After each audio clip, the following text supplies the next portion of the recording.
Buenas noches, doctor.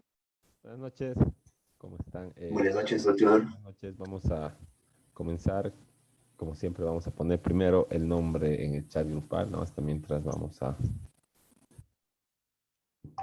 ponernos donde nos hemos quedado y abrir el material pertinente, ¿no? Y luego comenzamos en un minuto más.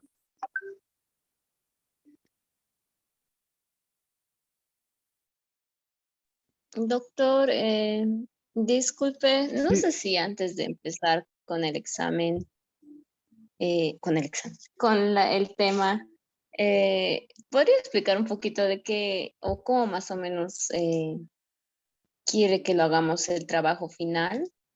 ¿Se podría, doctor, por favor? sí, sí, está bien. Entonces, mientras tanto que se conectan, ¿no? El, vamos a ir viendo eso. En sí es solamente, es como hacer un informe nomás, pero una pequeña investigación de los regímenes especiales. Bueno, es un tema que no hemos podido alcanzar a ver, ¿no? En el semestre, pero vamos a, vamos a ir viendo, ¿no? Entonces, bueno, las características básicas y todo lo que lo componen lo van a sacar nomás eh, de la reglamentación, que es el decreto, y de los boletines informativos de impuestos nacionales, ¿no? Y de la ley 4, bueno, de la 843 y de la normativa complementaria, ¿no? Y vamos a poder realizar esto, donde está el,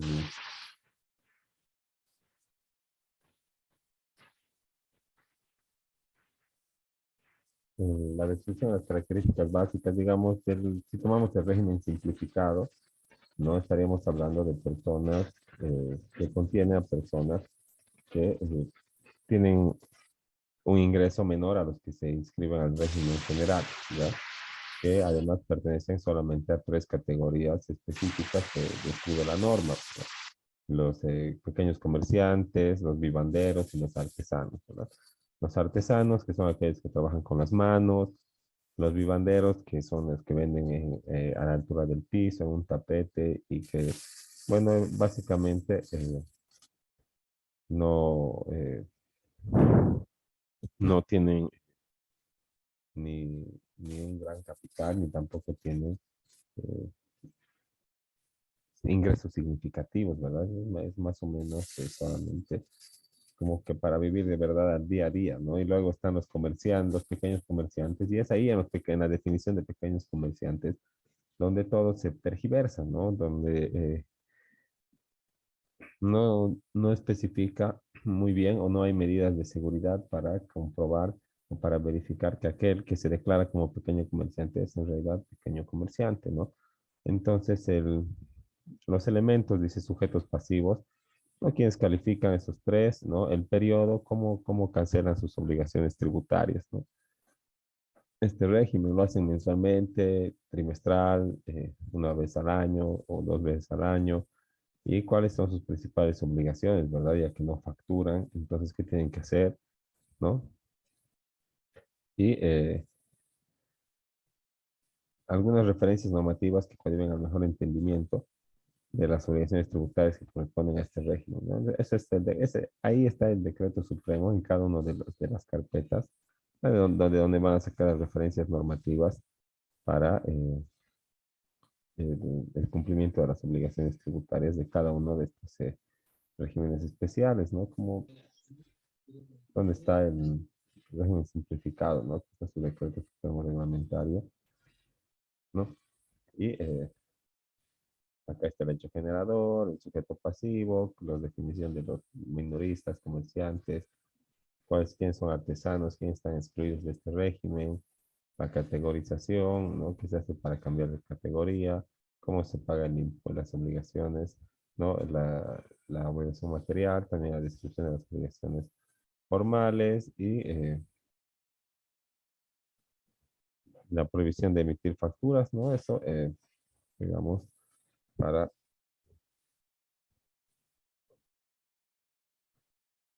poder completar el 2.2, ¿no? Algunas conclusiones acerca de una pequeña conclusión o aporte, ¿no? Comentario acerca de cada régimen, ¿no? Por ejemplo, bueno, tal vez puede ser algo crítico o tal vez les parezca que está bien que exista diferentes regímenes. Por ejemplo, a mí me parece que este régimen tributario simplificado, más que asegurar que todos los bolivianos tributen, lo que hace es generar un caos tributario, pero porque da lugar a las personas. Uno, no define bien lo que es el pequeño comerciante. Dos, da lugar a que, como es el sujeto pasivo el que va y se inscribe y elige su régimen, da lugar a que, eh, a sabiendas de que no pertenece a ese régimen, se inscriba en el simplificado. Y bueno, ya existe la multa, ¿verdad? Por inscribirte, bueno, no es multa, sino es clausura, ¿no? Es una sanción administrativa por inscribirte en el régimen tributario que no te corresponde, ¿no? ¿Y cuál es la multa por no inscribirte en el régimen tributario que te corresponde? ¿No? Si, si recordamos, es la misma que por no estar inscrito de plano eh, eh, en el registro de la administración tributaria, ¿no? ¿Y qué quiere decir eso? Clausura, ¿verdad? Inscripción o permanencia en el régimen correcto. Antes te multaban en el 2007, 2.500 UFBs. Luego, desde el 2015 solamente se aplica la clausura. Entonces, ¿qué va a pasar? Te van a hacer cerrar ¿hasta cuándo? Hasta que te habilites en el régimen que te corresponde. Pero ¿dónde está la multa? Y todo lo que has tenido de competencia, toda la ganancia que has obtenido por la competencia desleal que has tenido, ¿verdad? En inscribirte en el régimen que no te corresponde, has afectado a los demás contribuyentes de tu mismo rubro, ¿verdad? Que son formales, ¿no? Pero vos por vivo le has puesto en el régimen simplificado y bueno, pues te han pillado y ¿qué ha pasado? Te han clausurado ya, listo. Y de acuerdo a la 1033/16, ya no tienes más sanción que la clausura, ¿verdad? Así que, bueno, eso es lo que yo podría, digamos, aportar, ¿no? De la revisión del régimen, pero también pueden verlo desde el punto de vista de que asegura nomás la obligación constitucional que tiene todo boliviano de contribuir al gasto público mediante los aportes que se hacen eh, con los tributos, ya sean impuestos, tasas, contribuciones especiales, patentes, incluso multas, ¿verdad? Que se genera a favor del Estado. Entonces todo eso se traduce en ingreso público, ¿no? Y para que todo ciudadano tenga que cumplir con esa obligación de aportar de acuerdo a su capacidad de pago, se establecen estos regímenes especiales, ¿no? No con el objetivo de socapar, que eso ya es a a aquellos que a sabiendas se inscriban en un régimen que no le corresponde, pero eso ya no es culpa de la norma, ¿verdad? Eso es una aberración jurídica que hacen los contribuyentes para liberarse del pago de sus obligaciones, del pago de las obligaciones materiales, ¿no? Por lo menos para disminuir el monto. O sea, bueno, si no hacen evasión tributaria, por lo menos hacen pues elusión, ¿no? No rompen las reglas, pero se las esquivan de puntitas. Y bueno, eso, y seguramente van a encontrar el, en- a lo largo del trabajo algunos términos que les parezcan como que son técnicos o especiales de la, de la materia, ¿no? Como por ejemplo, ¿qué son los vivanderos? ¿Verdad? ¿Qué es un artesano para el derecho tributario boliviano? ¿No? El, o en su caso, ¿qué es la exclusión? ¿Verdad? ¿Qué es un régimen especial? ¿No? Y así a lo largo del trabajo, viendo los diferentes regímenes, vamos a encontrarnos con términos propios de la materia, o sea, técnicos, ¿no? Y que vamos a investigar su significado, ¿no? Y lo vamos a poner en un glosario que pueden ser 10 a 15, como dice acá, ¿no? Al final del trabajo. Y bueno, una representación mental que es un organizador gráfico del tipo que mejor les parezca a ustedes de cada uno de los regímenes, vale decir tres, ¿no? En realidad, porque tenemos el, el régimen, el RAU, que es el agrario unificado, el régimen, el general no lo estamos tomando en cuenta porque no es especial, ¿verdad? El régimen integrado, tributario integrado y el simplificado, ¿no? El integrado que es para que aporten los transportistas, ¿no? El, el agropecuario unificado para el sector, para el área rural y el sector del agro y productivo, ¿no? Y el régimen simplificado del que estamos hablando un poquito, que es para los pequeños comerciantes, artesanos y vivanderos, a efecto de que también se incluyan en la tributación o en el aporte al gasto público. Entonces eso, también les he puesto como referencia un artículo que critica a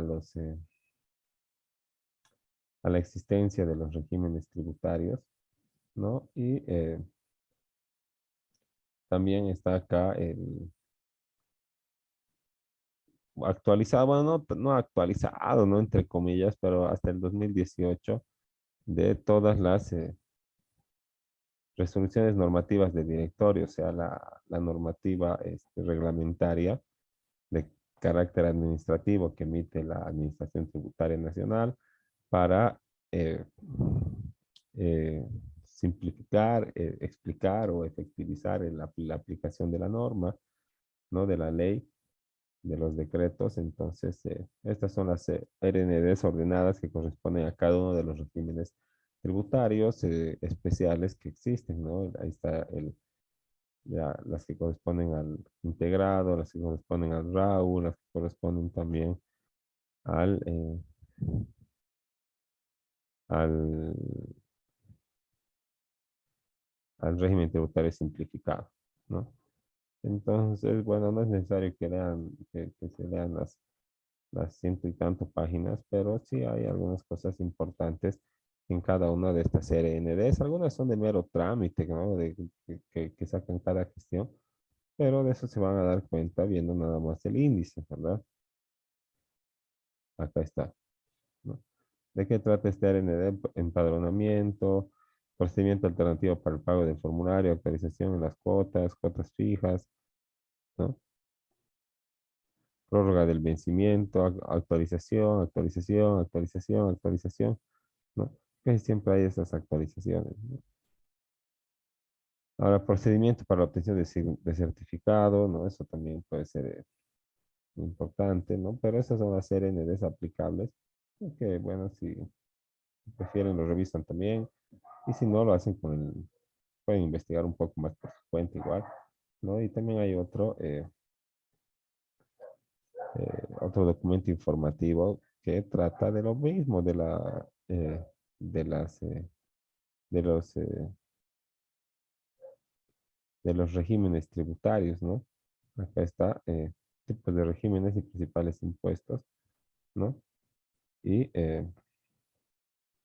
esto como información complementaria, no solo para enriquecer su trabajo también, si es que quieren revisarlo, ¿no? Por eso está ahí y esa sería como un informe nada más, ¿verdad? Un documento de Word que contenga esas partes que están establecidas acá, ¿no? Digamos, informe 1.1, ¿no? O 1 punto, lo que quieran, ¿no? O solamente el título, ¿no? Características básicas, elementos, ¿no?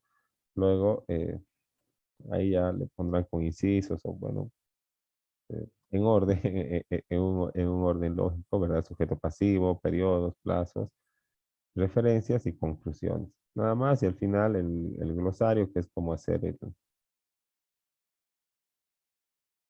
eh, bueno, Vamos a ver uno que es la ley general de aduanas tiene su propio glosario, ¿no? De términos aduaneros. Y es algo así más o menos lo que queremos hacer, ¿no? Aquí está. Mm,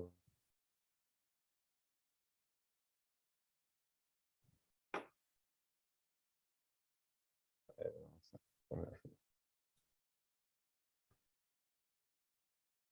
Aquí está. Glosario de términos, dice en el anexo, ¿no? Aquí está en orden alfabético. ¿Qué es aduana de partida? ¿Qué es aduana nacional? ¿Qué es análisis? ¿Qué es carga? ¿Qué es consolidador? Todo esto, todos estos términos referentes a la materia aduanera, ¿no? Puede ser de que carga tenga otro significado en el derecho civil que en el derecho aduanero, ¿verdad? ¿No? Una carga puede ser un gravamen, pero aquí una carga no es un gravamen, ¿no? ¿Verdad? Una carga es la mercancía que está siendo importada o exportada, ¿no? Entonces, así, unos 10 o 15 términos. Y por último, sus mapas mentales, ¿no? Que pueden ser fotos, pueden ser añadidos así en la hoja pues, de manera, no sé, pues algunos tienen habilidades con la informática y todo eso, y otros no tanto, no tienen acceso en ese momento a algún medio como, o recursos como la computadora o la laptop, pero sí pueden dibujarlo o pueden realizarlo a mano y sacarle una foto y anexarlo a su trabajo también, y es totalmente válido. Y eso, de eso se trata, ¿no? Son tres regímenes especiales, como ya les había recalcado, el agrario unificado, el, el tributario integrado y el simplificado, ¿no? Eso. No sé si no ha quedado algo muy claro o tal vez tienen alguna duda más subsistente para que podamos aclararlo en este momento. Muchas gracias, doctor. Ahora está un poquito más claro el trabajo, cómo lo vamos a elaborar. Qué bien, entonces así mismo lo van a ir haciendo y lo cargan para la fecha determinada.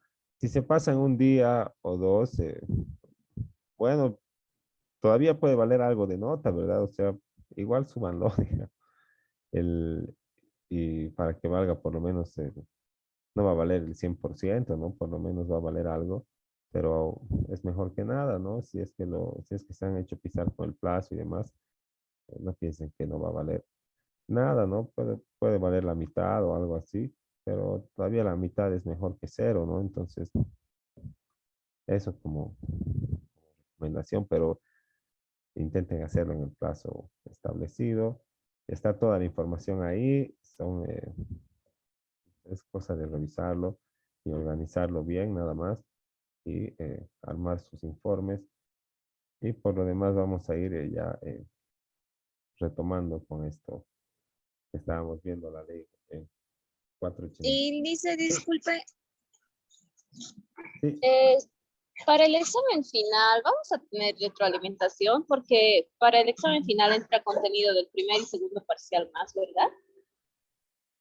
sí, pues en el examen final entra todo lo avanzado del semestre, y nuestro examen final es vamos a ver ahorita eso, ¿no?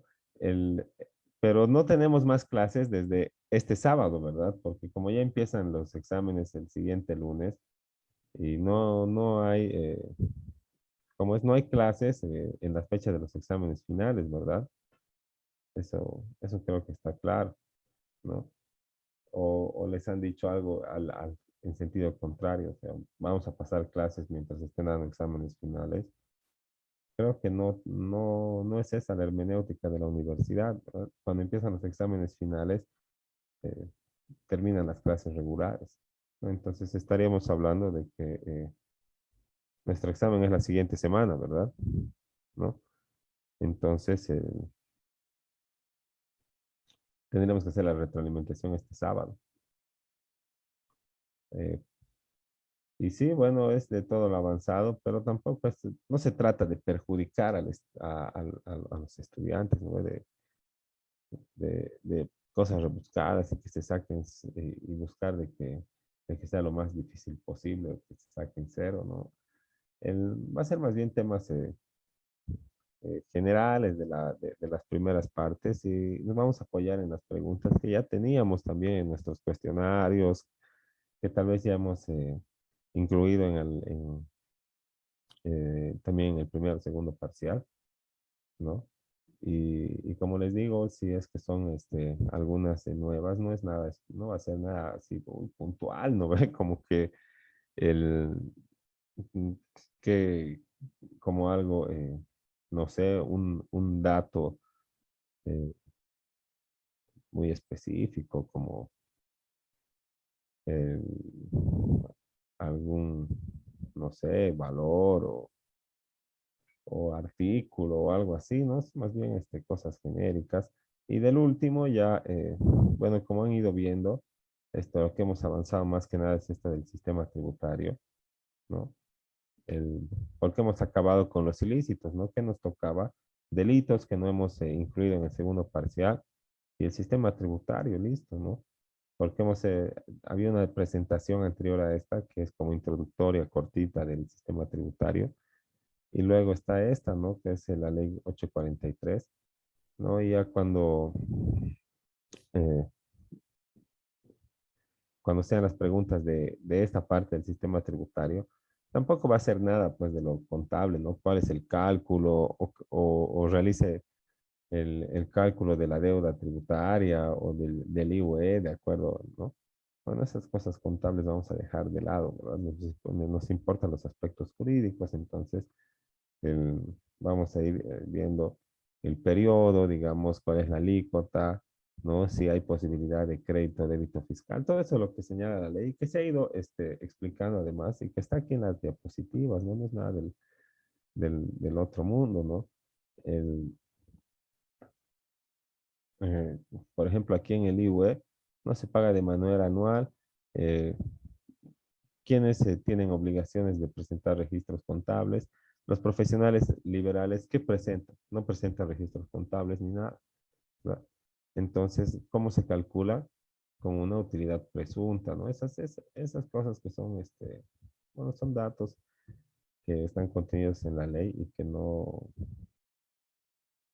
y bueno, no se ha explicado, se ha hecho hincapié y no representa mucha dificultad, digamos, en el IVA, que podemos ver a qué se aplica, ¿verdad? A las ventas, a los alquileres, a los anticréticos, ¿no?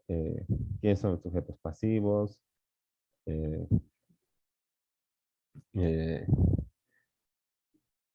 en este caso del IVA, si es directo o indirecto, ¿verdad? Es indirecto porque no afecta al sujeto pasivo llamado por ley, ¿no? Todo eso se ha explicado, ¿no? Después, ¿cuál es otro aspecto jurídico del IVA, ¿no? Las exenciones, quiénes están exentos del IVA, no la venta de libros, ¿no?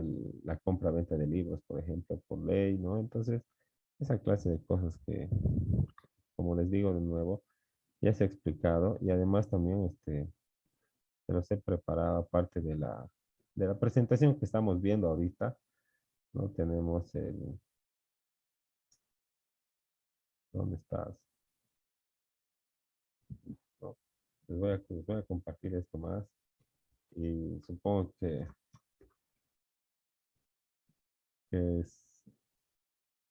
con eso va a ser suficiente también, ¿no? Está aquí eh, de manera ordenada y resumida todo lo que estamos viendo, ¿verdad? De cada uno de los impuestos, bueno, no todos, ¿verdad? Pero los más importantes que afectan a los contribuyentes en el territorio nacional, ¿no? Entonces son 27 páginas, pero tiene eh, como les digo, todos los impuestos que, bueno, los más generales que están contenidos en la 843 y que estamos avanzando con esta diapositiva. Entonces eso nos va a servir también de material de apoyo. Y bueno, eso más, tengo esto también. Ahorita más bien se los compartiré. así para que lo tengan todo, ¿no? Entonces, como les digo,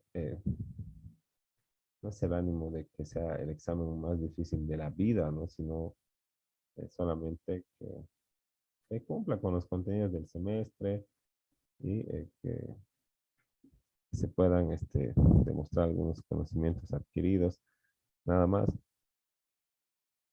Al final creo que va a ser también virtual, ¿no? Porque estaban creo, viendo la posibilidad mediante administración de que los exámenes finales sean presenciales, pero después no han vuelto a tocar el tema, ¿no? Entonces, eso también es un punto a En favor. algunas materias, doctor, ya nos han dicho que va a ser presencial. En su materia, ¿cómo va a ser, doctor? El, bueno, todavía no me han mandado mensajes de coordinación, pero yo supongo que en los siguientes, hasta este viernes, hasta mañana pasado, ya se va a confirmar la modalidad, pero supongo que va a ser igual, si es que los primeros docentes ya les han dicho que va a ser presencial. Supongo que sí, ¿no? Como les digo, me dijeron que había la posibilidad, no que estaba confirmado, ¿no? Y ya está aquí el material. Y no sé si alguien tiene otra duda más al respecto antes de volver a empezar.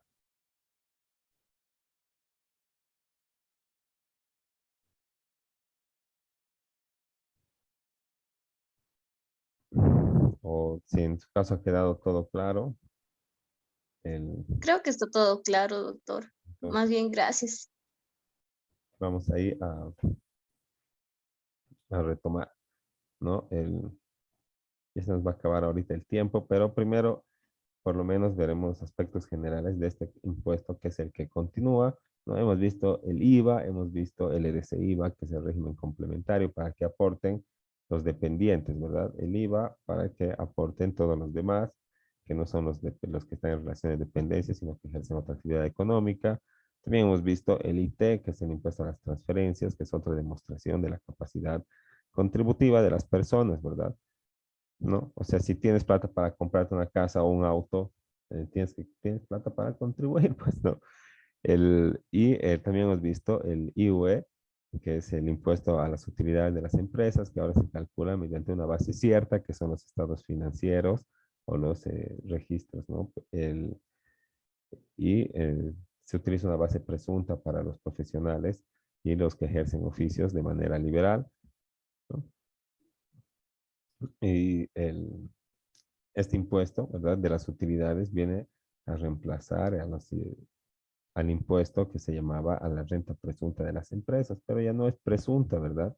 Como hemos visto, los estados financieros y los libros contables hacen que la base sea cierta, pero los profesionales y los que ejercen oficios no tenemos obligación de presentar registros contables ni estados financieros, así que nos toman una base presunta esta señala que el 50% del total de tus ingresos, si eres profesional independiente o ejerces un oficio liberal, es tu utilidad o tu ganancia. Entonces, en otras palabras, de cada 100 pesos, el sistema considera que 50 es tu ganancia si eres profesional independiente. Y sobre eso se te calcula el IUE, ¿no? Y bueno, con esos impuestos se abarca mucha de la capacidad contributiva, ¿verdad? No, y aparte, o sea, paralelamente a estos tributos están los tributos aduaneros, ¿verdad? Como el gravamen arancelario, que va de 0,5 a 40%, ¿no? Entonces, la importación, exportación, venta, eh, el consumo, la venta o transferencia, la obtención de utilidades o rentas está grabada, ¿no? Casi son todas las capacidades de pago. También está grabada la propiedad, ¿no? Pero con la administración municipal, ¿no? Pero impuesto que nos toca ver afecta solamente a un cierto tipo de bienes y estos bienes a los que afecta ya pagan tributos, ¿verdad? Por ejemplo, ya pagan IVA, ¿no? En su importación pagan gravamen arancelario, igual que cualquier otro producto. pero por sus características, ¿no? Por ser unos productos que en primer lugar son suntuosos, no son necesarios para la vida misma, para el ejercicio de los derechos y se consideran como de lujo, entre comillas, ¿verdad? ¿No? Entonces, por comprar, por consumir estos bienes que son considerados de lujo, ¿verdad?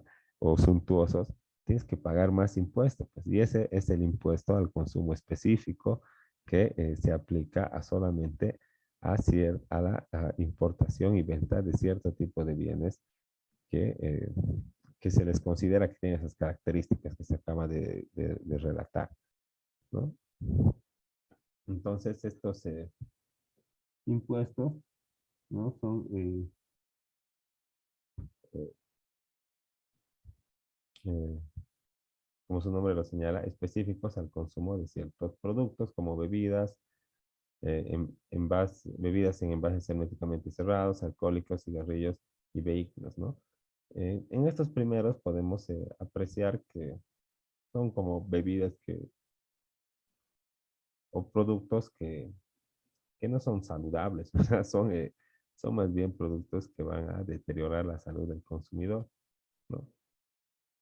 Y es más o menos una justificación para cobrar también este impuesto. Pero cuando les vemos aquí a los vehículos, ¿no? Entonces no podemos decir eso, ¿verdad? No, no es pues dañino para la salud, ¿no? Ya tal vez contamine, pero no sé, ¿no? No es como los cigarrillos, ¿no? No se puede tomar ese justificativo, sino ahí entra el aspecto de suntuoso, ¿verdad? De que ya es de lujo, no es necesario para el ejercicio de tus derechos fundamentales, ¿verdad?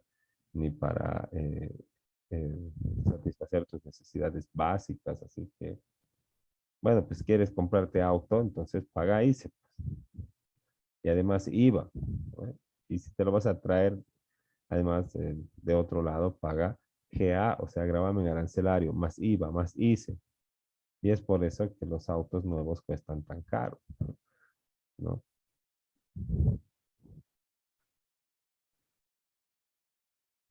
Ahora, como dice acá, se grava porque el consumo de este tipo de bienes es una manifestación indirecta de la capacidad de pago.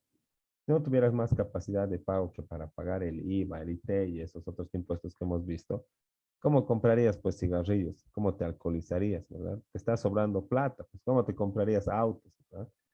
Tienes más plata de la por la que tienes que tributar, pues, ¿no? Eso, así más o menos es. Ya se nos va a acabar el tiempo, ¿no? Hemos visto esta parte específica, o perdón, introductoria de lo que es el impuesto a los consumos específicos. En 5 minutitos a la vuelta del receso, continuamos con esto y ojalá que podamos ver por lo menos un impuesto más o los otros dos, que solamente vamos a ver el impuesto al juego y a la participación en el juego más después de este, ¿no? Y con eso vamos a cerrar. Entonces, en 5 minutitos nos vemos de vuelta y continuamos con la ley 843. Hasta luego. Hasta luego, doctor.